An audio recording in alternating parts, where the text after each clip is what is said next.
Mr. President, the men and women of the defense establishment warmly welcome you to the Pentagon on this warm afternoon. Today, you appoint 3 military officers to positions of the highest responsibility. These 3, General Jones, Admiral Hayward, and General Allen, together with General Rogers and General Wilson, are men dedicated to peace but necessarily concerned with war. On their shoulders rests the heavy burden of ensuring the readiness of our armed forces, readiness to deter aggression, and if need be, to defend our country by force of arms. Mr. President, I know that you and I can count on these new members of the Joint Chiefs of Staff to give us candid and unrestrained advice. We have received this from their predecessors, and we expect nothing less. Our country's professional military corps has unique strengths and a uniquely close relationship with the civilian leadership. I know that these military leaders you honor today will carry forward that tradition. All of us are most proud of the endorsement of that tradition you give by being here today. Ladies and gentlemen, the Commander-in-Chief of the Armed Forces of the United States, the President.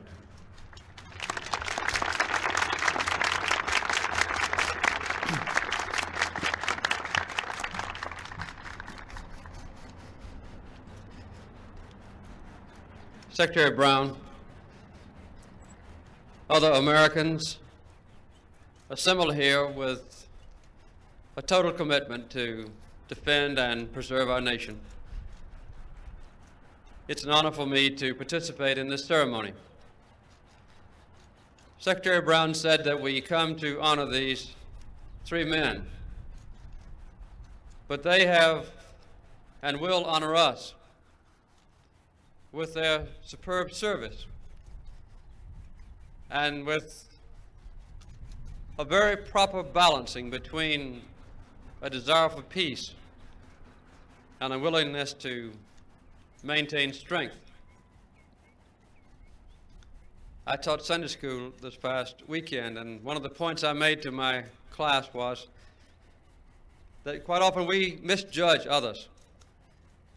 I asked them to name the group who in their brief encounters with me as president, when the uppermost thought on their mind needs to be imparted very rapidly, which group most often said, "God bless you, Mr. President," or "We're praying for you." And the class guessed all kinds of groups. And the proper answer was the military. Military families are the first ones who suffer when war comes. At the time of enlistment, their lives are offered for their country. Those offers are not retracted or canceled. I'm very proud to be able to participate this afternoon in a ceremony to acknowledge the qualities of 3 men. Qualities which exemplify historically American military service. Superb training, preparation for war in times of peace, experience derived from complicated interrelationships between men and women and the other elements that comprise military capability. Personal character, honesty, integrity, reliability, dedication, patriotism. The qualities of leadership to inspire others to emulate the finest qualities among those who head our military forces. And an important but quiet realization of political truths so that international and national politics in a nonpartisan way can be understood and accommodated and even used. I have been privileged to work with General David Jones the last 18 months. I know about his background and his experience. 300 hours of combat over North Korea. A superb strategist. A man who, in both military and political definition, is a statesman. He is our new chairman of the Joint Chiefs of Staff. General Lew Allen, who had perhaps the nation's shortest period of service as a vice chief, only 5 days. And his superb qualities were recognized so quickly and instantly that he was immediately promoted to be the Chief of Staff of the Air Force. A man who has 4,000 hours of experience in the air in strategic bombers, who brings to the Joint Chiefs of Staff a continuation of his superb qualities as a scientist, able to use the resources of our nation in the most effective way for military strength to prevent war. Admiral Tom Hayward, a fighter, squadron participant and leader, experienced as a teacher in the nation's War College, advanced training as a student of international affairs. But I think the characteristic that sticks in my mind is that he is a superb operational commander. I would really have preferred a submariner. But Tom Hayward's qualities are so superior that even the Navy submariners preferred him to be the Chief of Naval Operations. I would like to say in closing that we are a strong nation. We have strong alliances with other people who themselves represent the traits of character that engender strength. We are able even to withstand, if necessary, a strategic nuclear attack and still have the capability of punishment so severe that other potential adversaries can be completely destroyed. This is the best assurance that this mutual destruction will be avoided, and it's necessary that we maintain that strength. Our conventional forces, also strong, tested in combat, interrelated in an effective and superb way, competitive in the finest sense of the word among the forces of our military capability, but still correlating one another's strength in the finest fashion. We have an ability for self-examination in a nation based on the consent of the governed. And when one particular element of our security does become in need of change, we recognize it and make those changes. One example, I think, has been the recent recommitment of the strength of NATO in the military, in the White House, in the Congress, throughout our nation. We have said anew that this collection of democratic countries would stand together for mutual defense, and I think our own action has been an inspiration to other members of NATO, and that alliance has been strengthened. We now face a challenge on the southern flank of NATO. We want to remove the problems with Turkey, remove the embargo against that country. Our military leaders have voices that are strong and their observations are assessed with great care by the Congress and the people. They can be a great help in telling the truth to the American people. We are able in this country to think, to plan, to design, to perform better than any other nation on earth.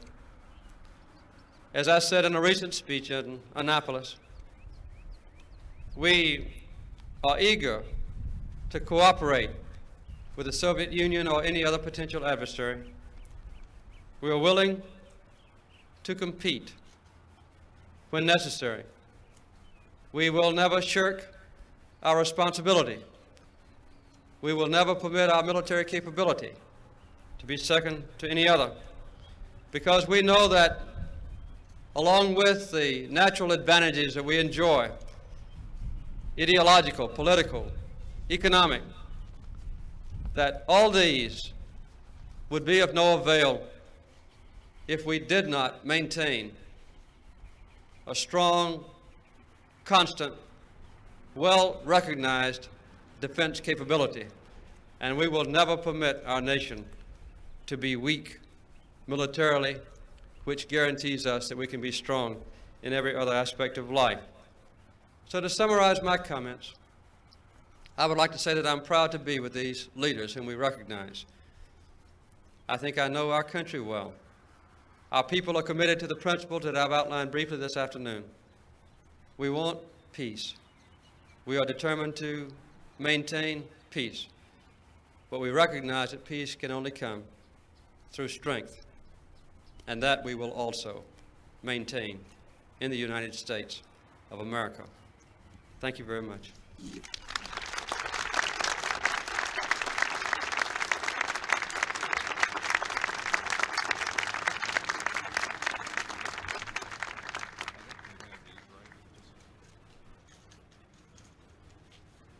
The President of the United States, as Commander-in-Chief of the Armed Forces of America, appoints General David C. Jones as Chairman of the Joint Chiefs of Staff.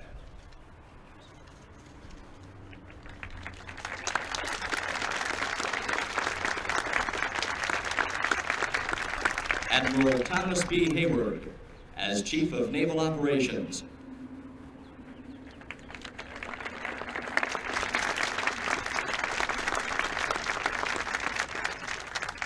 General Lou Allen, Jr. as Chief of Staff of the Air Force.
Mr. President, Mrs. Carter, ladies and gentlemen, Admiral Hayward, General Allen, and I are deeply honored, Mr. President, by the confidence that you have shown in us.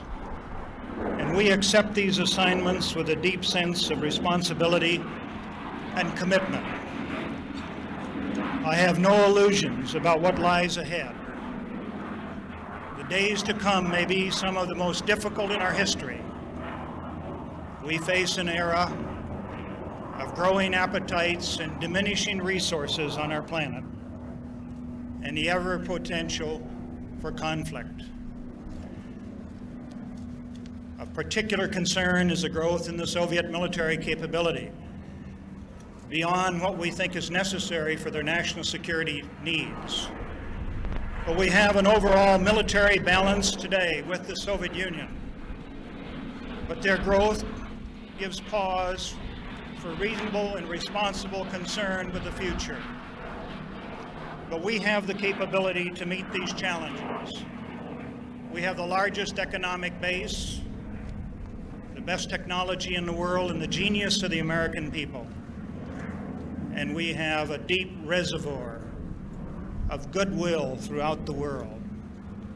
On the other hand, the Soviet Union has few other than fair weather friends and substantial internal problems. So we can meet the challenge. We need confidence, we need strength without arrogance, and we need unity of purpose and will in the American people. And as I undertake the assignment as Chairman of the Joint Chiefs of Staff, I see one of my primary tasks to speak out responsibly and forcefully on issues pertaining to national security. And I pledge to do so. But I see no conflict between giving military advice in a straightforward way, even though it may be unpleasant at times, and the need to faithfully carry out a policy once a decision has been made. And I pledge to work hard on both. And finally, Mr. President, there are millions of men and women in dedicated service to their country around the world. And with your support, the support of the Congress, and of the American people, we can meet any threat, cope with any challenge. And again, we are grateful for the opportunity to serve. And God willing, peace will remain in this world. Thank you, Mr. President.